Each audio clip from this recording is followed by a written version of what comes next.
Bonjour à toutes, bonjour à tous et bienvenue dans cette nouvelle vidéo de notre tout nouveau format de notre chaîne H Strategis. Ce format s'intitule le Guide Strategis et aujourd'hui nous allons parler de société offshore et de guide ultime et complet sur la société offshore. C'est la deuxième vidéo de ce format que nous faisons. Nous avions fait une première vidéo sur le guide complet pour ouvrir un compte bancaire offshore. Et le but au travers de ces guides complets, c'est d'expliquer un concept de manière précise et surtout couvrir l'ensemble des points et de voir les stratégies qui sont à votre disposition, que vous ne verrez nulle part ailleurs sur YouTube, car nos concurrents n'auront pas encore eu le temps de nous copier. Et aujourd'hui, nous allons parler de la meilleure société offshore, en réalité du meilleur montage offshore en 2025, mais c'était valable avant et cela sera valable après. Cela va être le guide que je pense être le plus complet que tu puisses trouver sur Internet et sur YouTube. Si tu vas voir un avocat pour l'ensemble des informations que tu vas découvrir dans cette vidéo, tu payerais littéralement plusieurs milliers d'euros et il va être tellement complet que nous avons décidé de le diviser en deux parties. Cette première partie où nous allons parler de toutes les notions, de tous les concepts en lien avec la société offshore et une deuxième partie où nous parlerons de l'application de ces concepts avec des exemples concrets de la pratique réelle, où on prendra plusieurs types d'entrepreneurs, que vous connaissez certains et d'autres que vous ne connaissez pas, pour voir comment ces stratégies peuvent leur permettre d'avoir des avantages inédits. Pour ceux qui veulent aller plus loin, vous pouvez nous rejoindre déjà en vous abonnant à la chaîne, en activant les notifications pour être alerté quand nous sortons un nouveau contenu hautement stratégique, mais également la deuxième partie de cette vidéo. Pense à lâcher un pouce pour nous aider avec le référencement et n'hésite pas à partager cette vidéo autour de toi à des entrepreneurs qui pourraient largement te remercier. Tu trouveras également le lien de notre canal Telegram privé sur lequel on partage du contenu exclusif sur des thématiques comme celle-ci et qui me permet également d'adapter le contenu par rapport à ce que nous allons voir. D'ailleurs, j'avais fait un post sur la société offshore sous forme de capsule vocale, comme j'aime bien les appeler, invitant les membres de la communauté à me présenter leurs problématiques, ce qu'ils ont envie de voir. Donc n'hésite pas à rejoindre, c'est entièrement offert et tu pourras échanger directement. Également, tu peux t'inscrire à Expat Strategic Pro, qui est une communauté entièrement offerte d'expatriés ou de futurs expatriés. Je vais partager dessus du contenu additionnel à cette vidéo, notamment des tableaux et des récapitulatifs. Donc, n'hésite pas à rejoindre. Le lien se trouve en haut à droite et également dans la description sous la vidéo. Et également, j'ouvrirai un post pour la prochaine vidéo des études de cas personnalisées. J'ai déjà eu certaines réponses. Donc, si tu as une question sur un montage, n'hésite pas à le mettre dans cette communauté. Ça me permettra d'y répondre dans la prochaine vidéo et c'est entièrement offert. Et si tu veux que je t'accompagne à mettre en place la meilleure structure, tu peux réserver un appel gratuit pour voir comment je peux t'accompagner. Tu trouveras le lien du questionnaire à remplir pour filtrer un peu. Inutile de le remplir, ça coûte plusieurs milliers d'euros si tu n'es pas encore lancé. Tu as le lien en premier commentaire pour réserver cet appel après avoir rempli le questionnaire. Alors, pourquoi cette vidéo? Le but de cette vidéo et de la prochaine, donc pense bien à t'abonner, va de démystifier complètement les sociétés offshore, éviter des erreurs qui peuvent te coûter 30 000 euros par tranche de 100 000 euros, voire bien plus si tu ne sais pas les utiliser. On va également démystifier ces structures par rapport à leurs différents types. Donc, assure-toi de bien regarder la vidéo en entier. Il y a un ordre très précis qui m'a pris beaucoup de temps et ça permettra d'éviter les surprises. Je connais toutes les vidéos qui sont faites sur ce sujet et je peux te garantir que ce que nous allons voir ici n'est traité sur aucune d'entre elles. On va décomposer ce guide en deux parties qui seront elles-mêmes divisées en plusieurs sous-parties. Alors, petit conseil, regarde bien dans l'ordre car nous ne reviendrons pas sur les notions vues précédemment. Et si tu n'as pas vu la partie précédente, tu ne comprendras pas tout. Donc, qu'est-ce qu'on va voir dans cette vidéo? Nous allons parler dans un premier temps, dresser un guide complet de la société offshore, expliquer ce qu'est une société offshore, comment ça fonctionne, les différents types de sociétés offshore, ce que tu peux faire avec ces sociétés et ce que tu ne peux pas forcément faire. On parlera ensuite de la meilleure structuration offshore dans des pays sans processeur de paiement. Je vais prendre des exemples à la mode actuellement, que ce soit le Paraguay, que ce soit le Panama, que ce soit l'île Maurice, que ce soit la Thaïlande. Et on verra également les meilleures structurations offshore dans des pays disposant de processeurs de paiement. Et dans la deuxième partie de cette vidéo qu'on publiera dans les prochaines semaines sur la chaîne, on prendra des cas qui rentrent dans ces critères et on verra les montages que nous pouvons faire. Et ça, c'est très important. Donc, comment on va se décomposer cette vidéo? Comme je l'ai dit, on va commencer par un guide complet car les sociétés offshore sont dans la majorité des cas un fantasme pour optimiser sa fiscalité. Donc, ce guide complet qui est la première partie de cette vidéo, on va d'abord faire une définition de la société offshore. On va voir les différents types de sociétés offshore. Ne vous inquiétez pas, il n'y en a que 2. C'est des catégories auxquelles on va s'intéresser.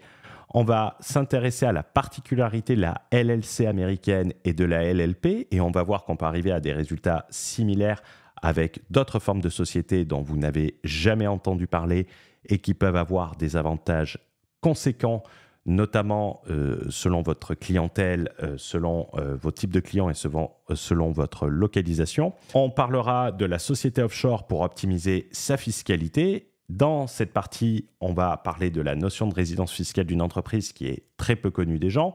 On va parler du concept d'établissement stable qui est un concept strictement primordial en matière de fiscalité internationale. On va prendre un cas pratique pour réellement tout expliquer pour que tu comprennes parfaitement si ça va être intéressant pour toi ou non. Et on va voir également, parce que ça intéresse, combien cela coûte quand tu te fais choper. Quand tu te fais choper avec une structure offshore, et on va voir que par rapport à une société onshore, c'est pas très intéressant. Ici, on va l'illustrer au travers de la France. Ça sera la même problématique dans les autres pays. C'est juste que les pénalités peuvent varier d'un pays à l'autre, les lois peuvent varier d'un pays à l'autre, mais le concept est partout le même. Donc, ça sera le même résultat en soi. C'est juste les chiffres qui vont changer et les termes qui vont être utilisés. On va voir également un risque client dont personne ne parle. C'est comment le fait de travailler quand tu es en Europe avec des gens qui ont des LLC peut te coûter 25% de plus, d'où l'importance de faire très attention avec qui on travaille et qui nous facture. Et on parlera également d'un risque utilisateur jamais vu sur les LLC et LLP, comment la LLC et la LLP peut te faire qualifier de résident fiscal français et le raisonnement qui pourrait être largement appliqué selon ta situation. Donc, commençons clairement et franchement, mais commençons par une définition. C'est quoi une société offshore? Beaucoup de gens peuvent se poser la question. Une société offshore, c'est tout simplement une société qui va être incorporée, c'est-à-dire créée dans un pays différent de celui de ta résidence fiscale. C'est-à-dire que si tu es en France et que tu as une société en Espagne, que tu es résident fiscal français, ta société espagnole est une offshore, comme une société aux îles Caïmans, comme une société au Delaware. C'est un terme réellement général et imprécis, dans lequel on met tout et n'importe quoi, et qui n'est pas suffisamment précis en réalité. C'est pourquoi nous allons essayer d'expliquer tout cela de la manière la plus pédagogique et surtout d'essayer de diviser en plusieurs parties. Et pour comprendre si cela va t'aider ou non, donc assure-toi de bien rester jusqu'au bout et n'oublie pas de lâcher un peu. Parlons des différents types de sociétés offshore et en réalité, il n'y en a que 2. En matière de sociétés offshore, on va se concentrer sur les 2 principaux types de structures, enfin 2 principaux groupes, même si ces 2 principaux groupes couvrent l'entièreté des sociétés qui sont communément utilisées. On va parler des sociétés opaques qui sont soumises à l'IS ou soumises à un IS de 0% qui veut toujours dire qu'elles sont soumises à un IS, et les sociétés transparentes qui sont non soumises à l'IS et non pas à un IS de 0%. Donc, quand tu parles de société offshore, il va falloir d'abord savoir dans quelle catégorie tu vas boxer et quel type de structure tu vas utiliser. Une LLC au Delaware, elle n'est pas taxée à l'IS, ça n'a rien à voir avec une société aux îles Caïmans taxée à un IS de 0%. Ça a une incidence conséquente. Pour faire simple et résumer rapidement, on pourrait le faire sous forme de schéma. Le schéma qu'on va pouvoir faire, pour faire simple et résumer cela de manière compréhensible, une société opaque, celle à gauche. Alors, il faut savoir que dans des montages et dans des schémas, une société opaque se représente par un carré, une société transparente se représente par un triangle. C'est une règle et c'est un usage. Une société opaque, elle va calculer son bénéfice. Donc, elle a des produits qui rentrent. Donc, les produits, ça va être ses ventes, ça va être son chiffre d'affaires. elle a des charges qui ressortent, et à la fin, il reste un bénéfice. Ce bénéfice, il va être frappé d'un impôt. Il peut être de 0%, cet impôt, et c'est la société et les associés de la société, ou l'associé unique, qui va décider de distribuer ce revenu, au travers notamment d'un dividende. On rappelle que les salaires sont des charges. Revenus sous forme de dividende, par exemple, et de partager ce revenu. Tandis qu'une société transparente, elle va calculer de la même manière ses produits moins ses charges, donc exactement comme une société opaque. Ça va donner un résultat, un bénéfice, et ce résultat, il est automatiquement transféré aux membres, dans le cas d'une LLC, aux partenaires dans le cas d'une LLP. Ça veut dire quoi concrètement? Ça veut dire que même si l'argent reste sur le compte de la société, si par exemple ta société a fait 200 000 euros de bénéfices, que tu t'es versé 50 000 euros, tu n'es pas taxé sur 50 000 euros, tu es taxé sur 200 000 euros. Tous les bénéfices sont distribués, même ceux qui restent sur le compte bancaire. Pour comprendre une forme de société que les personnes vont assimiler plus facilement et où vous pourrez trouver beaucoup plus d'informations et creuser, et ça marche exactement de la même manière. Par exemple, la différence qu'on peut avoir en France avec des formes de sociétés que vous connaissez tous. Ici, une société opaque, ça va être une SCI à l'IS, et une société transparente va être une SCI à l'IR, tout simplement. Le choix entre les deux formes de société va dépendre donc à la fois du type de société que tu vas utiliser et comment cette société sera taxée. Et c'est très important. Et ça va être exactement la même chose. Si tu prends une SAS française à l'IS, c'est une société opaque. Si tu prends une SAS ou une SASU à l'IR, c'est une société transparente. Une SCI à l'IR, tu ne vas pas dire qu'elle est taxée à 0%. Elle n'est pas soumise à l'impôt sur les sociétés. Ça ne veut pas dire que tu ne payes pas d'impôt à titre personnel. C'est-à-dire que tous les bénéfices de la société sont taxés dans ta déclaration de revenus. Les principales formes de sociétés qu'on va pouvoir voir de sociétés opaques, ça va être les sociétés limited au Royaume-Uni. Donc, quand tu vois LTD à la fin, à Hong Kong également, les LTD à Hong Kong, les OU estoniennes sont également des sociétés opaques. Les free zones à Dubaï, même taxées à 0%, sont des sociétés opaques. À Singapour, les PTE, tous ces types de sociétés. Donc, quand tu parles de sociétés offshore, il va d'abord falloir savoir si tu parles d'une société opaque ou d'une société transparente, car le traitement va être largement différent. Concernant les principales formes de sociétés transparentes qui vont être largement répandues, on va en citer que deux, même s'il y en a d'autres. Ça va être les LLC aux États-Unis, Delaware, Nouveau-Mexique et Wyoming. Ça va être également dans les autres États. Ça va être les LLP pour Limited Liability Partnership britannique et toute forme de partnership généralement, et également les LP. Par exemple, la LLP au UK, c'est l'équivalent de la LP canadienne. C'est l'équivalent, en gros, de la SNC française, la société en nom collectif, même si on pourrait dire que la LLP a une limited liability, c'est-à-dire une responsabilité limitée, tandis que la SNC, la société en nom collectif, a une responsabilité illimitée. Mais bon, on ne va pas rentrer dans ces détails.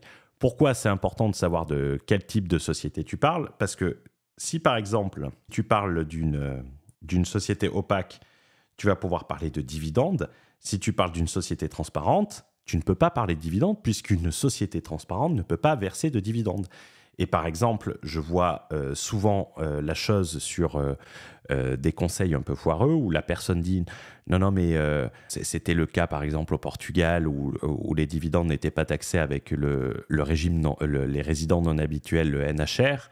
Où on disait, où tu avais des prestataires de services qui te disaient crée une LLC et elle va te verser du dividende et ce dividende, il est pas taxé au Portugal lorsque tu as le NHR.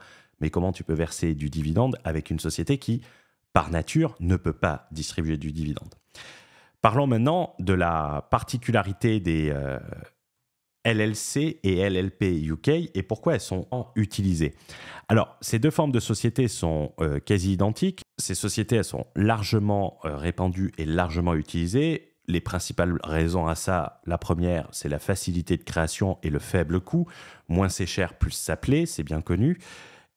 Mais au-delà de ça, la particularité de ces deux types de sociétés, LLC et LLP, c'est que si tu ne conduis pas d'opération aux États-Unis ou en Grande-Bretagne, tu ne vas pas être imposé sur les revenus qui vont être générés au travers de ces structures. Tu ne vas pas avoir de retenue à la source. Alors, aux USA, c'est un peu plus compliqué que ça. C'est le fait de ne pas être EDBUS, Engage in a Trade or Business in the US, et c'est à peu près pareil au Royaume-Uni. Ça veut dire quoi? Ça veut dire que si ta société n'est pas connectée aux États-Unis, qu'elle n'a pas de clientèle, pas la clientèle, pardon, mais qu'elle n'a pas de prestataire, d'employés et tout ça, en réalité, tu ne seras pas frappé d'un impôt sur ses revenus. Bon, certaines modifications peuvent apparaître avec Trump et son imprévisibilité. Certains estiment qu'elles risquent d'être taxées avec un nouveau projet de Trump. C'est pas moi qui le dis, mais c'est quelqu'un qui me reproche de jouer sur les peurs. Donc là, au moins, on va reprendre ces termes. C'est le tocard de la chaîne de la vérité. Je le salue, cet idiot qui me critique, mais qui consomme quand même mon contenu. Et je sais qu'il va regarder avec beaucoup d'intention cette vidéo et qui a du mal à comprendre les nuances. Donc, je l'en remercie. Ça me permet d'être plus précis. Alors, la LLC, moi, ce n'est pas une forme de société qui m'intéresse comme société opérationnelle dans la plupart des cas. Surtout avec une clientèle européenne. La plupart des gens, qu'on soit honnête, font n'importe quoi avec les LLC, tiennent pas de comptabilité, l'utilisation du compte de la LLC comme un compte personnel en disant « ouais, il n'y a pas d'abus de biens sociaux et tout », à cause de l'absence de comptabilité, alors que tout ça sont des raisons qui entraînent Piercing the Corporate Veil, c'est-à-dire transformer ta société à responsabilité limitée en société à responsabilité illimitée. Donc, en réalité, ils utilisent des LLC qui deviennent des ULC, Unlimited Liability Company, société à responsabilité illimitée. Et aux USA, personnellement, j'ai pas forcément envie de me retrouver avec une responsabilité illimitée et donc de devoir tout l'argent à titre personnel de la société. La particularité, comme j'ai dit, c'est vraiment le fait qu'il n'y ait pas de retenue à la source. Pour te prendre un exemple, si en France, tu utilises une société transparente comme la SASU-Alière, tu crées une SASU-Alière et tu n'es pas résident français. En étant résident étranger, tu devras payer 30% sur le revenu de cette société avant qu'il soit versé. Tu as d'autres particularités, par exemple au Luxembourg, tu peux utiliser une SCS dont une partie des revenus vont être par transparence fiscale. C'est l'équivalent d'une LLP mais avec une particularité que en fait tu as besoin de deux associés mais le même associé peut remplir les deux rôles. C'est une particularité luxembourgeoise. La société elle va être transparente comme une LLC. Cependant, si tu conduis la moindre activité commerciale au travers de ces structures, tu seras soumis à l'IS. Ça, tu ne l'as pas sur les LLP et les LLC. Et ça, c'est important parce que si c'était pareil aux États-Unis, tu serais taxé à l'impôt sur les sociétés si tu fais une activité commerciale. Donc, les LLP et les LLC, elles offrent cette simplicité et en plus, elles ne coûtent pas cher, mais cela ne va pas compenser leurs inconvénients. Personnellement, et on le verra dans cette vidéo et dans la prochaine, je préfère l'utilisation d'une structure européenne qui n'est pas connue, qui est très bankable, ça veut dire facile à ouvrir des comptes bancaires. C'est le gros problème avec les LLP qui se limitent à très peu de solutions et encore moins des solutions physiques. Essaye d'ouvrir un compte avec une LLP dans une banque au Royaume-Uni, c'est possible avec les bonnes stratégies, mais pour le commun des mortels, c'est 99,5% impossible.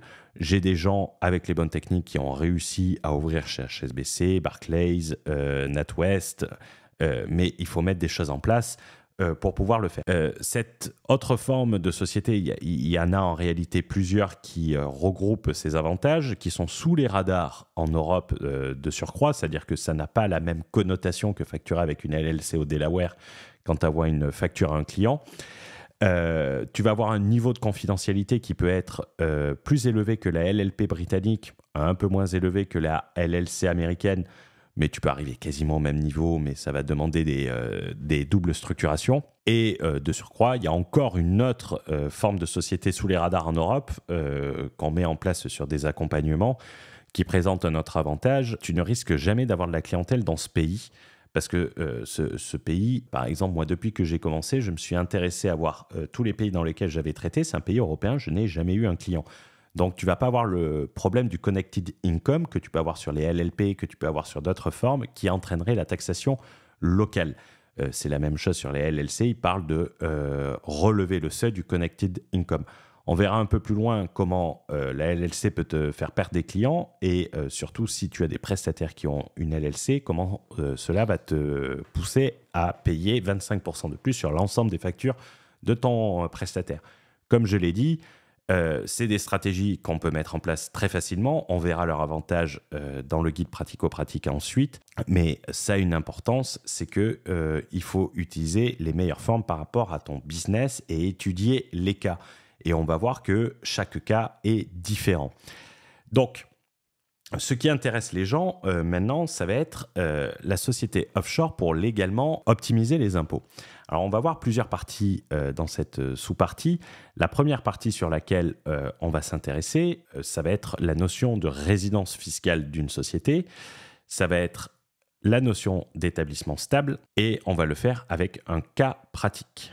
La société offshore pour légalement optimiser les impôts. Alors, ici, avant de rentrer dans les notions qui vont impacter la fiscalité d'une société offshore, on va parler de la pensée générale. Alors, qu'est-ce que je veux dire par pensée générale? C'est tout simplement comment les gens conçoivent la société offshore. La pensée générale, on peut la résumer à ce schéma, c'est que beaucoup de gens pensent que pour optimiser sa fiscalité, il suffit d'ouvrir une société offshore. Et ensuite, on paye les impôts uniquement sur les revenus qu'on se sert. Alors, pour l'exemple ici, on imagine c'est Régis, et on reprendra l'exemple de Régis tout au long de ce schéma et de cette explication et de ce guide. Il pense que, par exemple, il fait, on va dire, 1 million d'euros de bénéfices, c'est pour calculer facilement, avec sa société irlandaise. Il va payer 125 000 euros d'IS, d'impôt sur les sociétés, en Irlande, qui est le taux en Irlande. Et il se dit, tiens, je vais me verser, c'est une société opaque, on est sur une limited, je vais me verser 100 000 euros de dividendes. Et en France, je vais payer 30%. Je vais payer le PFU de 30%, donc 30 000 euros d'impôt. Là, Régis, il se dit, je paye mon impôt sur les sociétés en Irlande, donc j'ai bien fait 1 million d'euros de bénéfices, donc je paye les 125 000 euros d'IS. Je suis résident fiscal français, je reçois un revenu à titre personnel de 100 000 euros. Je déclare ces 100 000 euros, je paye les 30 000 euros du PFU comme si j'avais une société française, et il y a là, je suis dans la légalité. En réalité, Régis est dans la plus grande des illégalités sans s'en rendre compte. Et on verra au travers d'un schéma et d'un chiffrage précis un peu plus loin dans cette partie combien ça peut coûter. Et parce que lorsqu'on parle de fiscalité d'une société, il va falloir s'intéresser à deux choses. Il va falloir s'intéresser à la résidence fiscale d'une société. Il va falloir également s'intéresser à la notion d'établissement stable qu'on va maintenant détailler. La notion de résidence fiscale, qu'est-ce que cela veut dire? Une société en tant que personne morale dispose d'une résidence fiscale et comme pour toi, la résidence fiscale va déterminer l'imposition. Il va y avoir une distinction entre les sociétés transparentes et opaques. Et dans le cas des LLC et des LLP ou autres sociétés transparentes, ces sociétés ne sont pas résidentes fiscales, que ce soit résidente fiscale américaine ou résidente fiscale UK. Et on verra pourquoi ça pose un problème ensuite. Elles ne peuvent donc pas revendiquer les avantages d'une convention fiscale qui serait signée entre les pays. Pour les sociétés opaques fiscalement, elles ont une présomption de résidence fiscale dans le pays d'incorporation. C'est-à-dire tu crées une société ici en Irlande, qui était l'exemple, on va présumer que la résidence fiscale de la société est irlandaise. Cependant, ce qui détermine réellement la résidence fiscale d'une société, c'est le lieu de gestion de cette dernière. Donc, une société irlandaise gérée depuis la France est résidente fiscale en France. Cela veut dire que très clairement que dans le cas d'une société unipersonnelle, c'est la résidence fiscale de l'actionnaire surtout sur des sociétés unipersonnelles, c'est assez facile, qui va déterminer dans 98,5% des cas la résidence fiscale de sa société et donc la fiscalité associée à cette société. En réalité, ce n'est pas le lieu d'incorporation où elle est taxée, la société, à l'impôt sur les sociétés, c'est le lieu de sa gestion effective. Par exemple, comme je l'ai dit, si tu as une société en Irlande, tu peux t'amuser à demander un certificat de résidence fiscale pour ta société. Il va falloir voir s'ils peuvent te l'obtenir, mais ils vont vérifier la substance, ils vont vérifier tout ça. Et voir si tu as des employés. Et si ce n'est pas le cas, ils te délivreront un certificat de résidence soit restreint, soit réduit. Ou directement, ils diront que cette société n'est pas résidente. La deuxième notion qui est absolument capitale à connaître, c'est la notion d'établissement stable. Cette notion, ce n'est pas du français, c'est de la fiscalité internationale, tu la retrouveras partout. Qu'est-ce que ça veut dire? Ça veut dire que dans n'importe quel pays, tu dois te concentrer sur cette notion. Cette notion, comme je l'ai dit, elle est indispensable en matière de fiscalité internationale et de répartition d'imposition entre deux pays quand tu as une société offshore. Donc, cela concerne les sociétés opaques et va permettre la taxation d'une société incorporée dans un pays X, gérée dans un pays Y. C'est grâce à ça que c'est fait. C'est cette notion que va utiliser les administrations fiscales partout dans le monde pour taxer les profits d'une société étrangère. J'ai reçu beaucoup de questions dans les coachings par rapport à cette notion et par rapport aux vidéos que nous avons déjà produites. Et je vais t'en recommander quelques-unes et je mettrai recommandations dans la description de la vidéo. Les gens disent « Je veux m'expatrier et créer un établissement stable dans mon pays d'expatriation ». Ce n'est pas totalement ça. En fait, c'est une réponse par la négative, la notion d'établissement stable. Ta société est incorporée dans le pays X, cela peut être l'Irlande, l'Estonie et tout, pour être taxée en Irlande, en Estonie ou dans les autres pays, il ne faut pas avoir un établissement stable ailleurs. C'est une réponse par la négative. Tu vas trouver cette explication notamment dans l'article 7 généralement, mais ça peut changer d'une convention fiscale à l'autre. Je rajouterai une capture d'écran qui dit que les bénéfices d'une entreprise d'un État contractant ne sont imposables que dans cet État. C'est-à-dire que si tu as une société en Irlande, seule l'Irlande peut taxer cette société, à moins que l'entreprise n'exerce son activité dans l'autre État contractant par l'intermédiaire d'un établissement stable qui est situé. Si l'entreprise exerce une telle activité, les bénéfices de l'entreprise sont imposables dans l'autre État, mais uniquement dans la mesure où ils sont imputables à cet établissement stable. Autant te dire que sur une société unipersonnelle, c'est 100% des résultats qui est attribué à ton pays de résidence fiscale. Lorsqu'une entreprise d'un État contractant exerce son activité dans l'autre État contractant par l'intermédiaire d'un établissement stable, il est attribué à cet établissement stable les bénéfices qu'il aurait pu réaliser s'il avait été une entreprise distincte et séparée, exerçant des activités identiques ou similaires dans des conditions identiques ou similaires, en traitant indépendamment avec l'entreprise dont il constitue cet établissement stable. Alors, ça peut paraître des gros mots, mais grosso modo, on va dire que pour déterminer la fiscalité, tu as une société en Irlande qui fait 1 million d'euros de bénéfices, comme dans le cas de Régis. Mais pour calculer ton imposition en France, on va faire comme si tu avais une société française qui faisait 1 million d'euros, tout simplement. La question que tu peux te poser maintenant, c'est quoi un établissement stable ? C'est une définition internationale qui est valable dans tous les pays. Ce qui va définir un établissement stable, ça va être la prise de décision sur la société. Tu les prends en France ou dans le pays de ta société. Est-ce que tu travailles depuis chez toi en France ou tu travailles depuis le pays X? Dans le cas de Régis, l'Irlande. C'est-à-dire, est-ce que, par exemple, quand tu signes un contrat, que tu fais un virement ou que tu fais quelque chose, tu prends l'avion aller-retour en Irlande pour aller le signer depuis là-bas? Qui c'est qui négocie les contrats? Les contrats, qui c'est qui les signe? Si c'est toi, donc tu es dans la définition de l'établissement stable, ce qu'on appelle un agent dépendant. L'établissement stable, dans ce cas, sera qualifié en France. Et l'importance que je veux préciser à ça, c'est que faites attention quand vous êtes associé sur des structures internationales. Par exemple, vous avez un associé qui est en Estonie et vous êtes l'associé restant en France. Une mauvaise structuration de la société peut entraîner une taxation des profits ailleurs, d'une partie des profits lorsque vous êtes associé. Si vous êtes dans ce cas-là, n'hésitez pas à réserver un coaching avec moi et vos associés peuvent y participer. Il n'y a aucun problème d'être à plusieurs. Je pense que 70% des coachings stratégiques individuels que je fais sont faits à plusieurs. Tu as le lien dans la description. Je rajouterai en haut à droite. Donc, ce qui va nous intéresser maintenant, c'est un cas pratique pour comprendre. Le cas pratique qu'on va prendre, c'est toujours le cas de Régis. Donc, je vais repasser sur l'iPad. Donc, on rappelle la situation. On a Régis qui est résident fiscal français, qui a créé une société en Irlande. Il possède 100% de cette société en Irlande et cette société va conduire les opérations suivantes sur 5 ans. Et là où c'est très vicieux, c'est qu'ils mettent énormément de temps à te choper, ils te laissent t'enfoncer pour te massacrer littéralement. Donc Régis, dans cette société, qu'est-ce qu'il fait ? Il va faire un chiffre d'affaires hors taxe qui va monter linéairement, mais c'est pour la facilité du calcul. L'année 1, il va faire 150 000 euros parce qu'il aura dépassé ceux de la micro-entreprise. Ensuite, il va faire 200 000 euros, 250 000 euros, 300 000 euros et 350 000 euros. Concernant les bénéfices, il va faire, je vais repasser sur le grand écran, concernant les bénéfices, il va faire la première année 100 000 euros de bénéfices, la deuxième année 150 000 euros de bénéfices, la troisième année 200 000 euros de bénéfices, la quatrième année 250 000 euros de bénéfices et la cinquième année 300 000 euros de bénéfices. Régis, il va payer ses impôts en Irlande.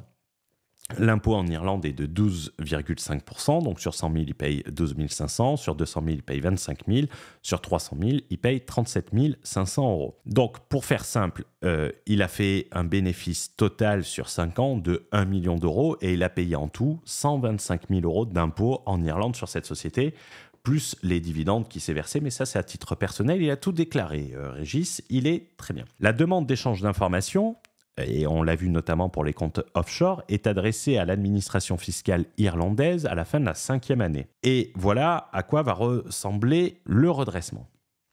En matière d'activité occulte, c'est-à-dire en France, ça a d'autres terminologies à l'étranger.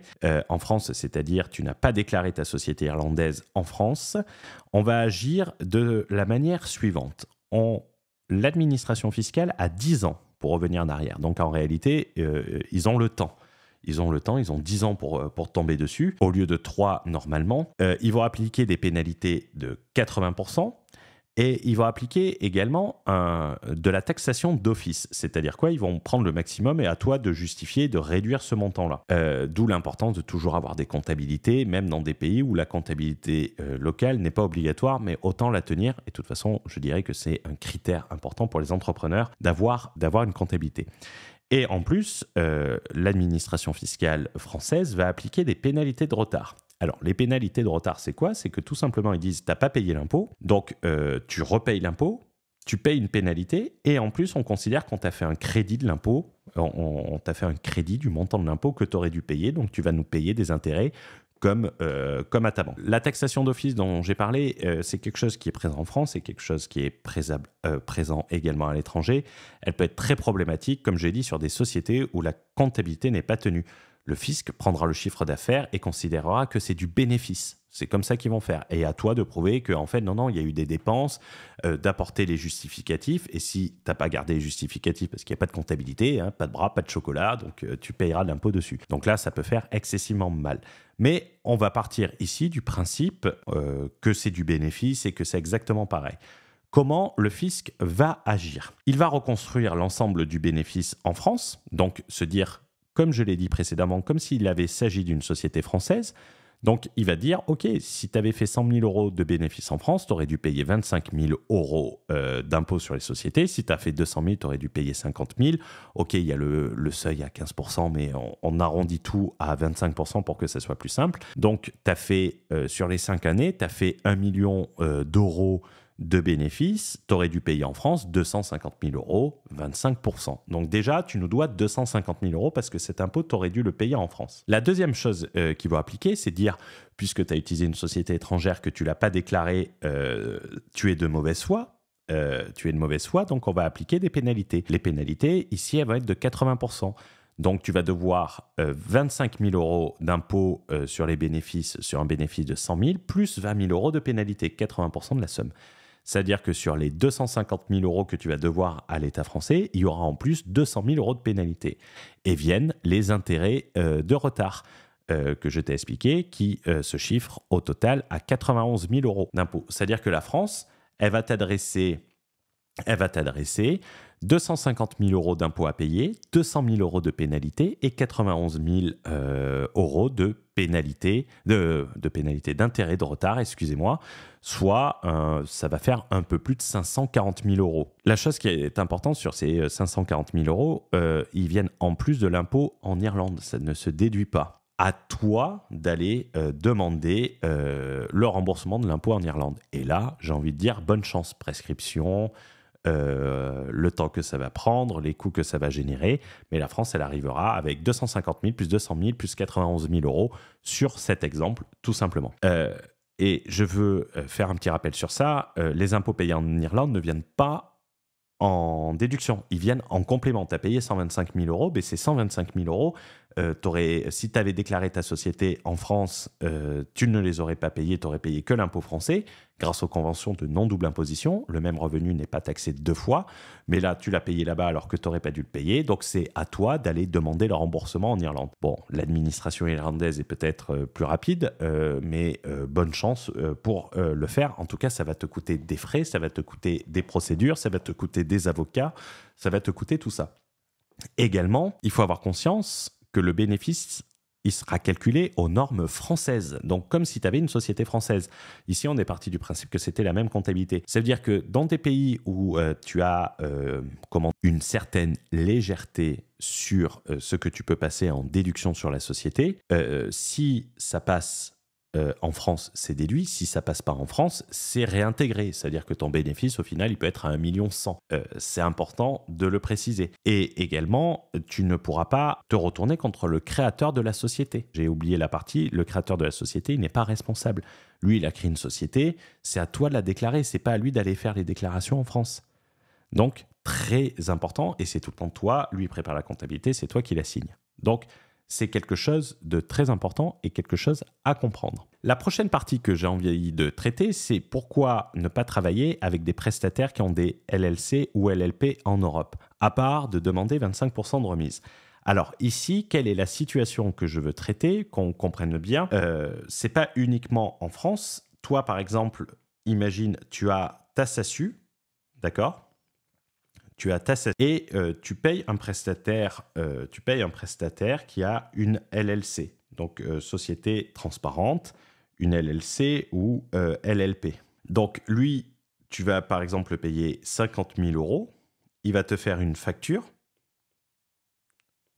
INV pour invoice, et combien ça peut te coûter. Ici, je m'adresse clairement aux entreprises qui sont en Europe. Donc, si toi, tu as une société et que tu as des prestataires qui ont des LLC aux États-Unis. Les prestations qui vont être visées, ça va être toutes les prestations, donc celles ici. Ça va être les prestations de consulting, de prestations intellectuelles, par exemple du marketing, de la création de tunnels de vente, de la formation sous format d'accompagnement, du conseil et de l'assistance technique, du montage vidéo peut également rentrer dans ça. Création de sites internet et tout ça. Lorsque c'est facturé au travers des sociétés étrangères, particulièrement les LLP et les LLC, si tu payes par exemple quelqu'un, comme dans l'exemple, 50 000 euros, demain, l'administration fiscale française, elle peut te dire vous aurez dû retenir 25% sur cette somme. C'est-à-dire que vous aurez dû payer 12 500 euros et lui virer 37 500. Plus les pénalités, mais généralement les pénalités peuvent être facilement réduites ou avec la bonne foi. Car en réalité, ces sommes, il est prévu que le versement de ce type de prestation à des prestataires qui ne seraient pas résidents, il doit être retenu. Ce montant, il peut être réduit par la production d'un certificat de résidence fiscale. Pour une LLC et une LLP, ce sont des sociétés non résidentes. Donc, on en revient à la notion de résidence fiscale. Et si tu ne peux pas produire ce certificat de résidence fiscale, tu ne peux pas te prévaloir des taux réduits par les conventions fiscales. De toute façon, une LLC n'est pas résidente, donc elle ne peut pas se prévaloir de la convention fiscale. C'est très important, donc, aux personnes qui font appel à des prestataires sur des LLC, des LLP pour des prestations de services, pensez que vous devriez payer cela et que ça peut être demandé lors du premier contrôle. J'ai vu les cas, j'ai des personnes, et ce n'est pas des cas isolés, qui se font retoquer sur ça. attention aussi, j'ai eu des clients qui l'ont eu sur des sociétés du Madagascar. C'était sur des sociétés de monteurs vidéo. Donc, attention à ça, lorsque vous travaillez avec ces sociétés, vous devez retenir un paiement, une retenue à la source de 25% sur le virement qui est fait. C'est-à-dire que sur 50 000 euros, le mec de la LLC va recevoir que 37 500 euros et vous aurez payé 12 500 euros. Mais si vous ne le faites pas, vous payerez 50 000 euros et en plus, vous payerez 12 500 euros dessus. Donc, c'est important. La deuxième chose que je veux voir ici et qui a une importance primordiale, ça va être comment une LLC ne fournit aucun écran fiscal et l'impact possible que cela a sur ta résidence fiscale française au travers de ta clientèle. C'est l'un des gros risques méconnus de l'utilisation d'une LLC ou d'une LLP et tous les utilisateurs l'ignorent. Ça, c'est très important. Ils structurent, s'ils le savaient, ils structureraient mieux le business et je peux te garantir qu'il y aurait moins de personnes qui utilisent des LLC. Une LLC, je vais me concentrer sur la LLC ici pour faire le plus simple possible. Lorsqu'elle est détenue par des non-résidents, elles sont qualifiées de disregarded entity aux États-Unis. D'un point de vue fiscal, elles n'existent pas. Elles sont transparentes fiscalement. Tous les revenus, comme je l'explique au début, générés par la LLC sont immédiatement considérés comme des revenus perçus directement par le ou les membres sans barrière fiscale. D'ailleurs, ils disent « ouais, c'est comme ça qu'on est à 0% d'impôt ». On l'a expliqué au début, la différence entre les sociétés opaques et les sociétés transparentes. Imaginons la situation suivante. Régis, il décide de s'expatrier au Paraguay parce qu'on lui a dit c'est génial, tu fais une LLC à 300 balles, c'est un pays à fiscalité territoriale et t'es tranquille. En regardant des vidéos, il va créer une LLC à 300 balles sur le nouveau Incfile. Pour ceux qui connaissent le nouveau nom, n'hésitez pas à me le mettre dans les commentaires, qui est une erreur pour les non-résidents. Si vous êtes non-résident aux États-Unis, ne passez pas par ce type de service.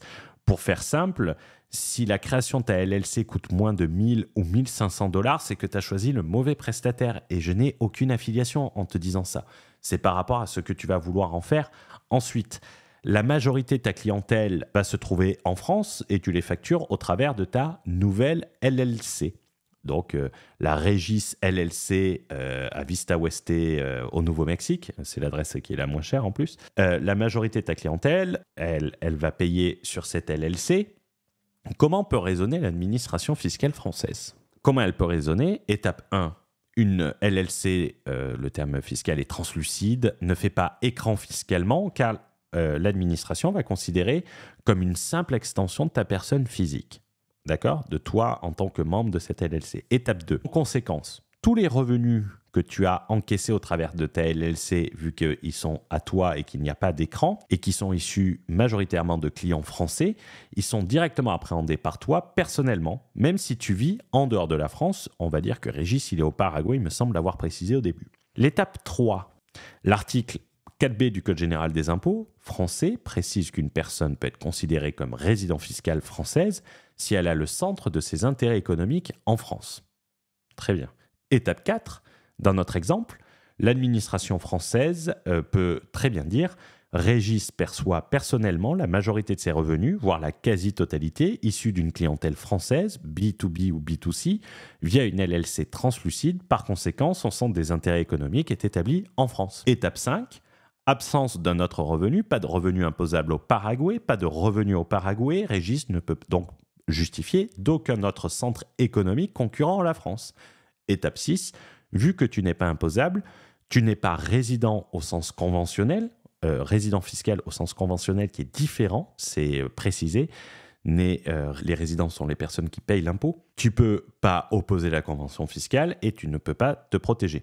Dans le cas du Paraguay, le calcul est beaucoup plus simple. Il n'y a pas de convention fiscale. Donc la France, elle peut très bien te taxer et tu ne peux pas y faire opposition parce que même si tu étais imposé au Paraguay, s'il n'y a pas de convention de non-double imposition, c'est-à-dire qu'il peut avoir une double imposition, tout simplement. C'est pour cela que si tu souhaites t'expatrier et qu'on a recours à une LLC pour facturer des clients, il va falloir faire un montage très spécifique où nous allons le structurer de manière différente et qui va te sécuriser. Et rappelle-toi, ils ont 10 ans pour te remonter dessus.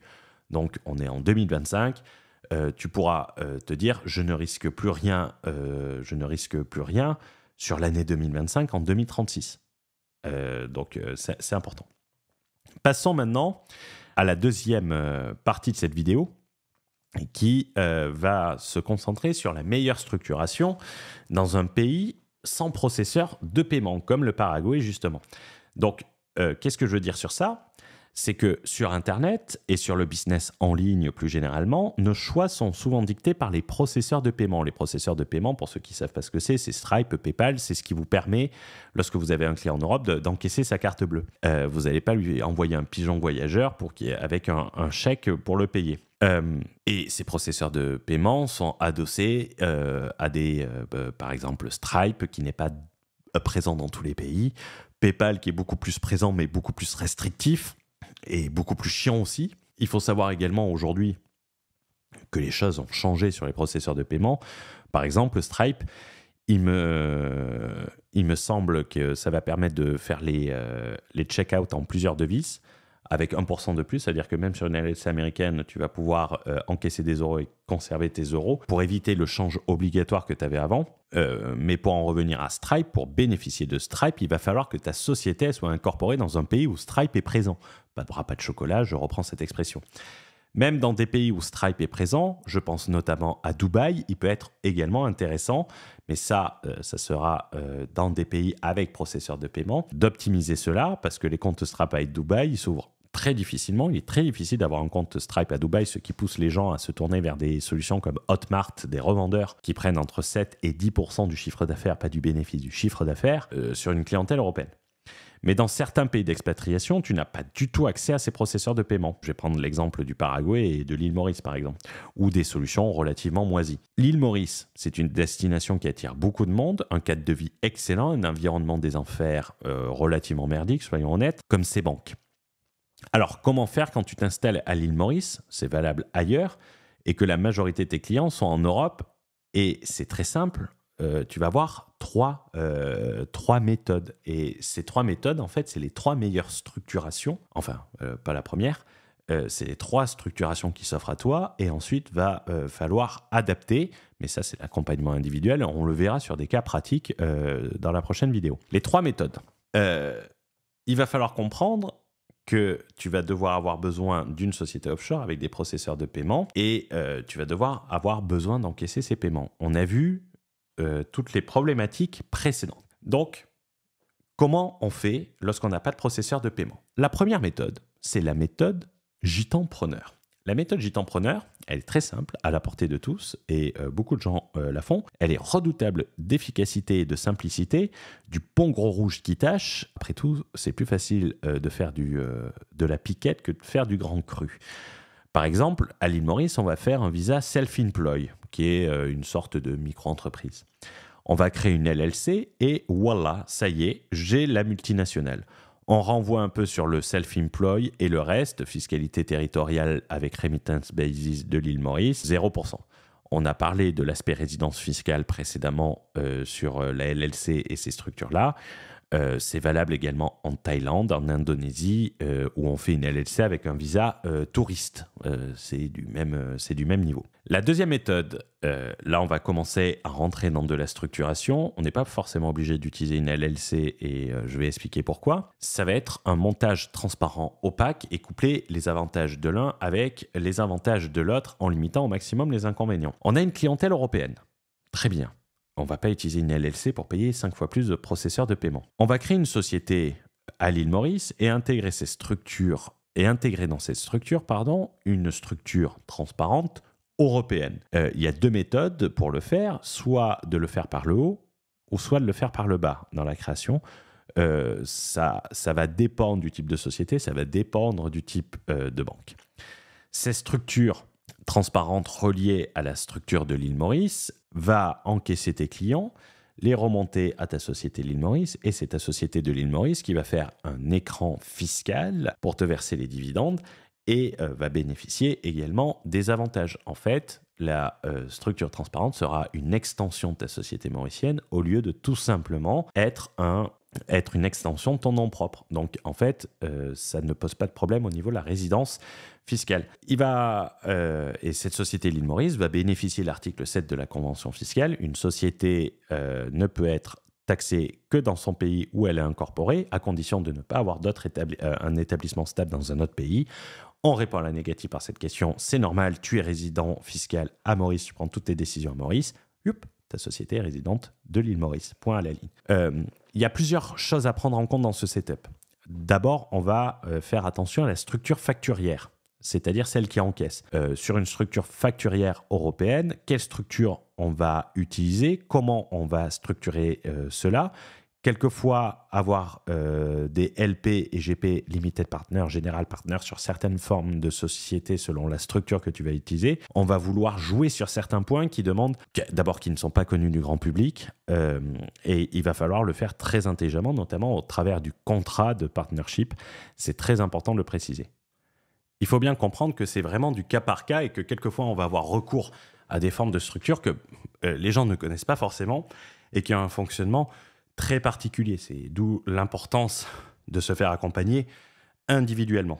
Et je prendrai un exemple concret avec 2 cas de personnes à l'île Maurice dans la prochaine vidéo. Et on va voir que puisqu'une personne conduit des investissements dans un pays, on va changer complètement sa structuration de facturière pour lui apporter un maximum d'avantages. Chose qu'on n'aurait pas fait pour une autre personne. Ça va être un peu plus complexe, mais on va le faire parce que tout simplement, on veut lui tirer le maximum d'avantages sans avoir de qualification fiscale. Donc, il va falloir jouer sur la forme des sociétés, sur le contrat de fonctionnement et tout ça. Donc, ça, c'est la deuxième méthode. La troisième méthode va être ce que j'appelle la méthode des sociétés virtuelles.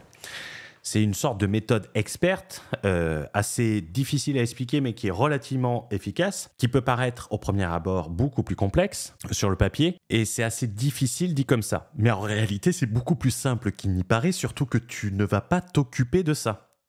On va créer une société classique, une société opaque, dans un pays à fort levier bancaire ou à forte capacité de revente, selon le business model que tu fais, notamment par exemple si tu décides de faire un SaaS.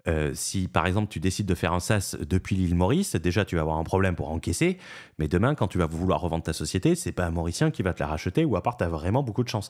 Non, tu vas vouloir avoir accès à des vrais services, des vrais investisseurs où il sera facile de te faire acheter. Cette société, comme j'ai dit, on va l'intégrer dans un pays à fort levier. Une fois que cette structure est créée, on va faire le nécessaire au niveau des processeurs de paiement, des comptes bancaires auprès de vraies banques pour encaisser, stocker l'argent. Sur cette vraie société, ça sera beaucoup plus simple parce qu'elle sera locale d'un point de vue des banques. Donc, quand tu iras pour un compte bancaire, ça sera très facile. Et par exemple, ensuite, on va jouer sur la résidence fiscale de la société, chose que je vous ai dit plus haut. Et par exemple, si on est à l'île Maurice, on va rendre cette structure résidente de l'île Maurice. Et par conséquent, on va lui appliquer la fiscalité mauricienne et pas la fiscalité locale. Et si on a besoin de visa, ce qui est souvent le cas à l'île Maurice, cela va être la société locale, la société virtuelle locale, pas une filiale, de la société étrangère enregistrée qui va faire le sponsor et qui va te permettre d'avoir t'avoir le visa. La société étrangère sera résidente localement, pourra bénéficier exactement des mêmes règles que les sociétés locales.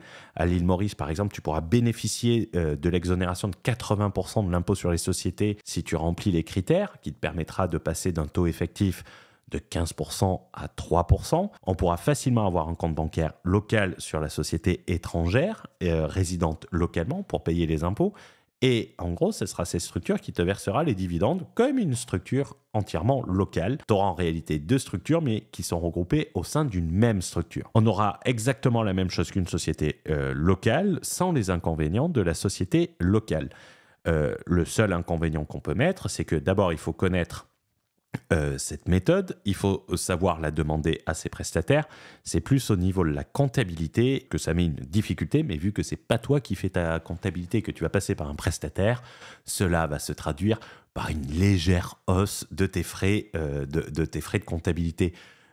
Mais hausse qui n'a rien à voir avec les frais de processeur de paiement et tous les avantages que cela peut t'apporter. Et on sera en mesure de processer les paiements, d'avoir une société qui inspire confiance en l'international et surtout, dans certains business, une société qui peut se revendre beaucoup plus facilement. Les bilans de la société seront locaux mais avec la fiscalité de l'île Maurice. On fera normer tout ça en IFRS pour la fiscalité d'un point de vue international. D'un point de vue résidence fiscale, elle sera renforcée également car tous tes revenus proviennent viendront d'une société étrangère localement établie. Par exemple, McKinsey en France emploie peut-être 1000 personnes et McKinsey en France est la société virtuelle d'une société américaine, tout simplement. Et je reviendrai dessus ensuite. Donc voilà les 3 méthodes pour les pays sans processeur de paiement. La première, vous pouvez l'exclure. Vous pouvez l'exclure, à part si vous êtes un gitan et que vous l'assumez, mais c'est pour ça, le gitanprenariat a encore des beaux jours devant lui, je peux vous le garantir. Mais sur le long terme, on n'y sera pas forcément gagnant. La meilleure structuration dans un pays avec des processeurs de paiement. Alors là, on va rentrer dans un cas assez particulier. On est dans un pays qui a des processeurs de paiement. On veut savoir si une société offshore est intéressante. Dans un pays disposant d'un processeur de paiement, il va falloir analyser plusieurs situations et principalement les marchés que tu vas adresser ou ton produit. Soyons clairs, dans 97 cas sur 100, la meilleure solution, ça sera le onshore. Ça sera le plus efficient, c'est-à-dire une société locale, d'utiliser une société locale, surtout que, nous l'avons vu, une société étrangère ne permettra pas de réduire son imposition, sauf en la fraudant bien évidemment, ou sauf en dépensant plusieurs centaines de milliers d'euros en frais de substance pour bénéficier de la fiscalité, mais quand tu fais le calcul, tu as intérêt de gagner beaucoup d'argent sur de nombreuses années. En fait, il faut comprendre, pour faire simple, si je repasse sur l'iPad, imagine que ta courbe de profit, ça c'est ta courbe de profit, et on va dire que ça, c'est le coût de l'offshore. Donc, c'est la substance, c'est tout ça.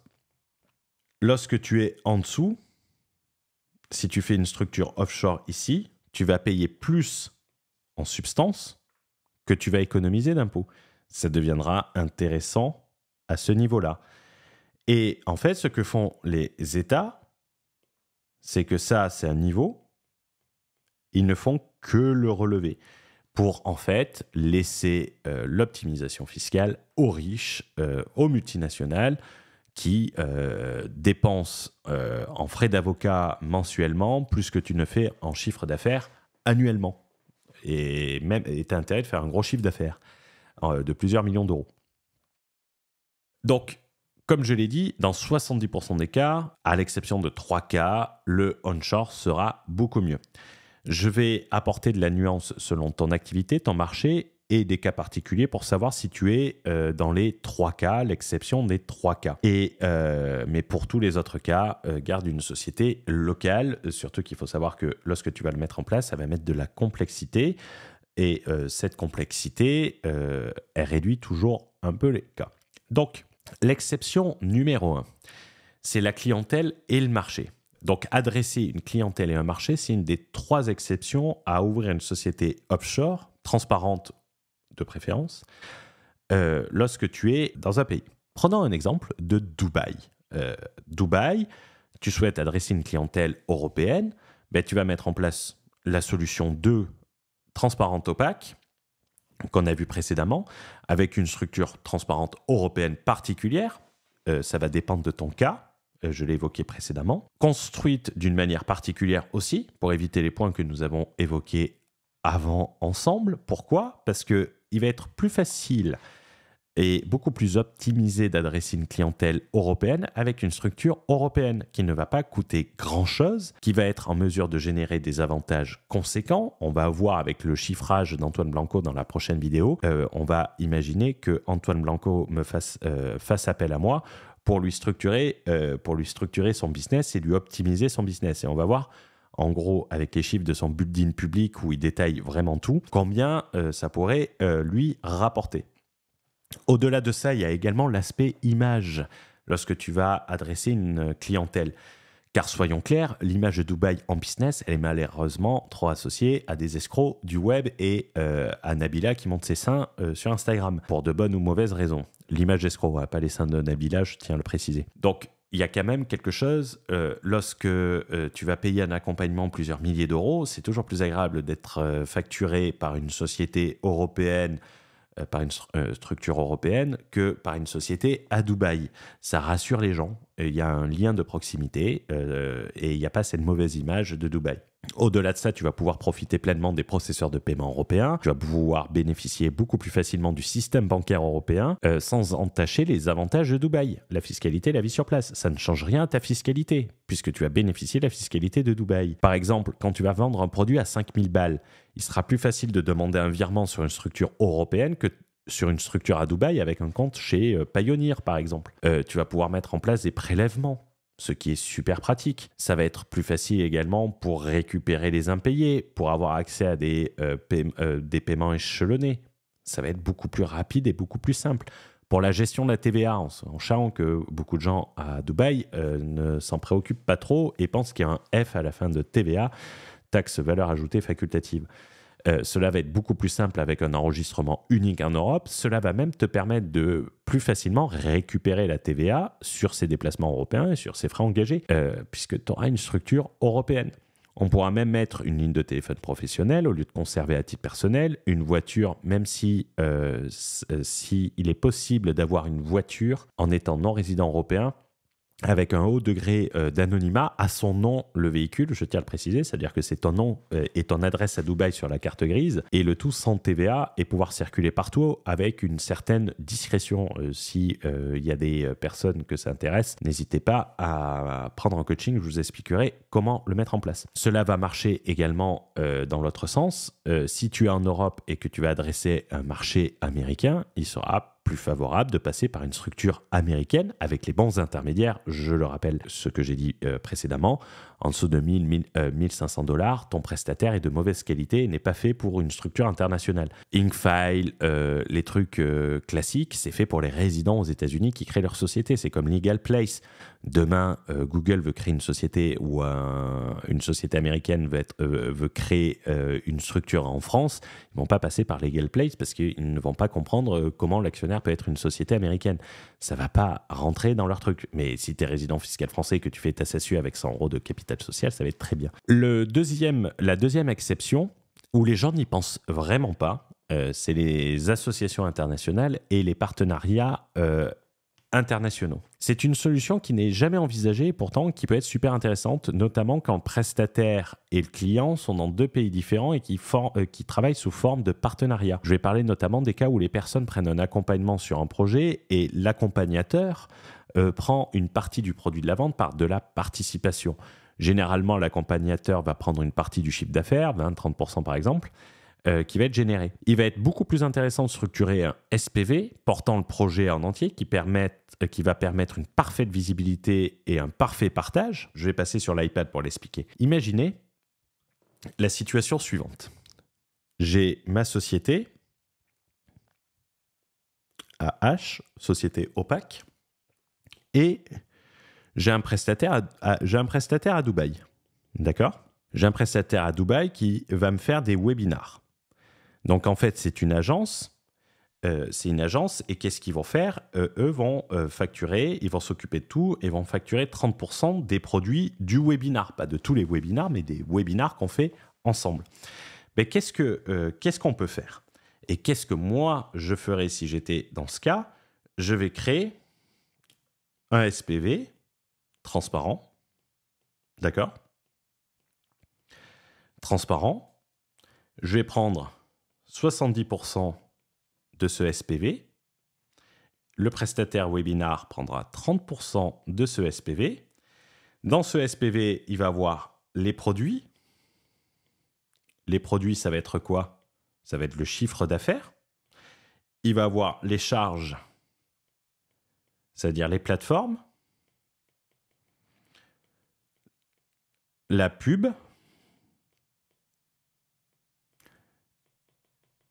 les remboursements clients, ça peut arriver, il faut le prendre en compte, les remboursements, et ça va donner un bénéfice, comme toute société transparente. Et ce bénéfice est appréhendé par les actionnaires. Donc, si par exemple le bénéfice il est de 100 000 € après avoir tout payé, et je fais porter à ce SPV tout le webinar, eh bien, c'est très simple. Il y aura 30 000 € qui remonteront là et 70 000 € qui remonteront ici. Sur ces 70 000 euros, je payerai l'IS et lui payera l'IS. S'il est à Dubaï, par exemple, il payera 9%.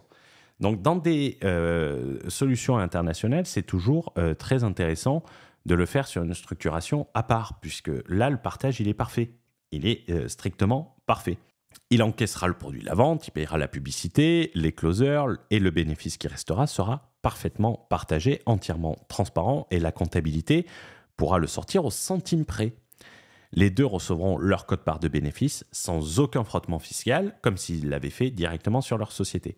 Et je trouve que ça, c'est vraiment une solution importante. Et j'invite les gens qui structurent des partenariats comme ça à proposer à leurs clients de passer par ces solutions, ce qui évite la facturation, ce qui évite tous ces problèmes-là, ce qui évite la TVA sur la facturation également, parce que quelquefois, ça peut poser un problème au niveau de tout ça. Ça peut éviter les contrôles également. Donc, n'hésitez pas si vous avez des questions sur ça. Et la troisième et dernière exception, ça va être le produit. Alors, qu'est-ce que je veux dire par le produit ? Ça va être le produit que tu commercialises peut avoir une importance également et peut justifier de créer une structure qui va être dédiée. La méthode société virtuelle pour la fiscaliser dans ton pays de résidence fiscale, on l'a vu précédemment. Pourquoi c'est important d'avoir une propreté fiscale, notamment sur une société que tu veux revendre ? C'est que tout simplement, lorsque tu vas revendre ta boîte, tu vas avoir des due diligence. Et dans cette due diligence, tu vas avoir des fiscalistes. Et je peux te garantir que si ta situation fiscale, qui est celle de la société, n'est pas clean, mais t'inquiète pas, les mecs, ils vont te prendre le maximum. Hein. Ils vont te prendre le maximum, ils vont te le réduire du prix parce que eux iront chercher la régularisation pour pas avoir la chose. Donc, ce que tu as gagné sur un côté, tu le repayeras sur l'autre. Là, tu auras tout de clean, tu auras les bilans, tout, tu n'auras aucun problème. Et tu vas créer une structure dans un pays au M&A, Merger and Acquisition, fusion et FUSAC, si vous préférez, qui va être très développée, une place financière, comme je l'ai dit. Si tu es à Dubaï, que tu montes un SaaS pour le marché européen, il est plus intelligent de le monter sur une structure européenne. Ça sera beaucoup plus simple de vendre les parts de la structure. Et ces structures, tu peux la faire fiscaliser à Dubaï avec la structure de la société virtuelle. Donc, tu as la signature d'un pays bankable, tu peux le revendre beaucoup plus facilement. Et ces structures, tu vas la mettre dans un pays où ton acquéreur va pouvoir avoir des financements, où tu vas avoir des business angels, où tu vas avoir des fonds d'investissement. Le M&A n'est pas très développé à Dubaï. Peut-être qu'il va se développer largement, mais on est dans un pays musulman où il y a, vous savez, les intérêts, c'est mauvais, c'est pas bien. Je ne sais pas comment ça s'appelle, c'est pas la charia, non, c'est pas ça, mais c'est la riba ou un truc comme ça. Et les banques locales ne sont pas faites pour ça. Elles n'ont pas de produits structurés. Ça va venir. Mais avant d'arriver au niveau des grosses places financières, il faudra un certain temps. Donc, si tu es patient jusque-là, tant mieux. Si tu veux revendre ton projet dans 3 ans, n'y compte pas trop dessus. Je montrerai dans la prochaine vidéo le projet de structure que j'ai proposé à des clients pour son SaaS. Et là, en plus, on est dans un pays européen et on va dans un autre pays européen. La compagne de Pim, celui avec qui j'investis dans le vin, on avait fait des vidéos sur le vin, travaille dans un fonds d'investissement qui est spécialisé dans le rachat de SaaS. Donc, de sociétés qui font des SaaS, c'est un fonds d'investissement spécialisé. Il les restructure, il les exploite mieux. Le fonds d'investissement pèse plusieurs centaines de millions d'euros. Attention, hein, c'est pas le sien, elle travaille juste dedans. Donc on ne parle pas de 3 SaaS qui dégagent 30 000 balles de revenus. Et je lui avais demandé la répartition géographique des sociétés qui étaient rachetées par le fonds, qui avaient des SaaS, et 89% des rachats sont localisés dans les 4 pays suivants: France, Pays-Bas, Allemagne, Angleterre. Alors, tu vas me dire, on est sur la filière européenne, mais tu n'as pas beaucoup en Espagne, tu n'en as pas beaucoup au Portugal. Donc, on le voit, c'est bien concentré. Donc, voilà les 3 exceptions que tu devras prendre en compte lors de la création de ta société offshore. Il n'est de si bonne compagnie qui ne se quitte, donc il va être temps pour moi de conclure sur cette vidéo. On vient de faire un panorama complet de la société offshore, de son utilisation. Ça peut paraître un peu abstrait, et je vous remercie d'être resté jusqu'à la fin. Dans la prochaine vidéo qui sera publiée sur la chaîne, on va voir les applications pratiques. C'est-à-dire que là, on a vu toutes les notions. Donc là, si vous avez bien regardé jusqu'au bout et attentivement, vous maîtrisez mieux que 99,9% des gens la société offshore. Et on va voir, avec ces cas concrets, comment je vais adapter les projections de structuration selon le type de client. Car il y a beaucoup d'éléments qui rentrent en compte. C'est pas difficile à mettre en place à partir du moment où on connaît les outils, à partir du moment où on sait où on va chercher et à partir du moment où on est conscient de la chose. Je vais même faire quelque chose en plus. Comme j'ai dit dans Expat Pro, je ferai un post où tu pourras mettre ton cas et tes questions. Et dans la prochaine vidéo, je te rajouterai à l'étude des cas pratiques. Je ferai une petite étude cas pratique sur la structuration. Le lien d'Expat Stratégique Pro, qui est la communauté entièrement offerte d'expatriés et de futurs expatriés, s'affiche maintenant. En plus, tu as du contenu qui est offert et l'inscription se fait à un clic. Je vous souhaite une bonne journée, une bonne soirée et on se retrouve dans une prochaine vidéo. Ciao, ciao.